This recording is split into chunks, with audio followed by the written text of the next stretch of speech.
Eu fiquei lembrando, assim, tenho acesso, né, a algumas pessoas que ficaram muito conhecidos na música gospel no início dos anos 2000, 2010, por aí assim, né? E eu lembro que esse pessoal, né, primeiro, como eles compunham, né? Tô falando da origem lá, né? Algumas músicas, e na época eram CDs, né?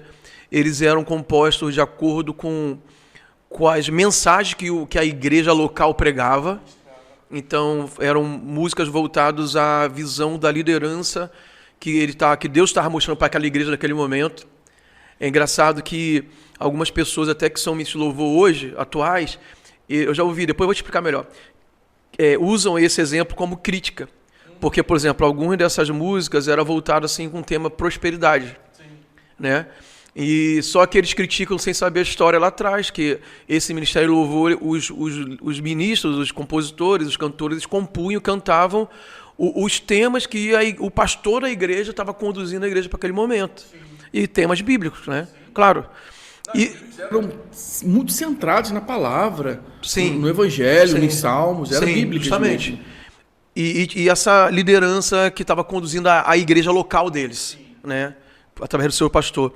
E esse mesmo grupo, algumas das músicas, que acho que as mais inspiradas mesmo, eles construíram, armaram uma tenda dentro da igreja, e eles passaram longos tempos de jejum, oração, e iam para dentro dessa tenda para orar, buscar Deus com o violão, para compor as músicas. E receberam essas músicas que a gente canta até hoje, depois de 20 e poucos anos,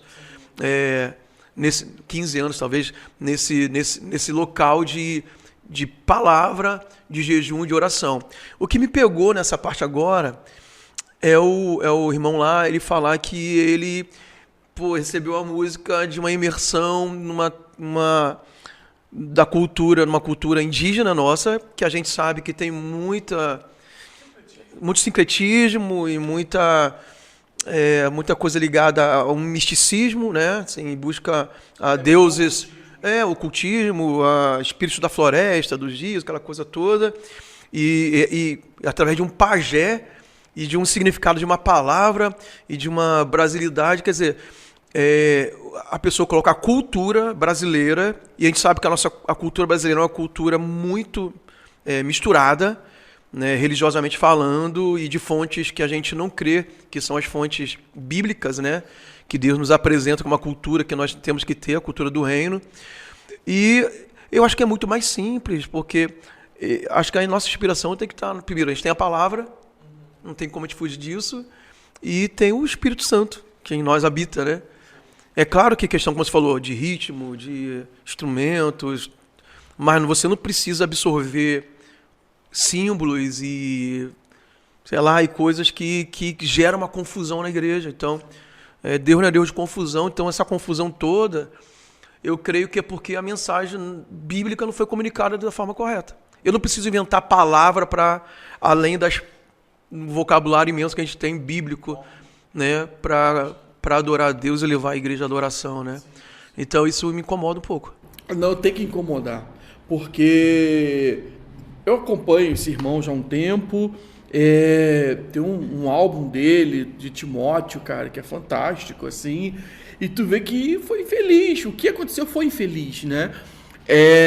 Talvez tinha ali por trás uma boa intenção, o álbum inteiro ele tem uma linha, né? Mas é muito ruim. É muito ruim como foi feito, né? Porque aquilo que você falou, se a gente volta um pouquinho atrás, a gente tem tantas boas referências de músicas cristocêntricas, músicas muito pautadas na palavra, que só isso já resolve o nosso problema de boa música.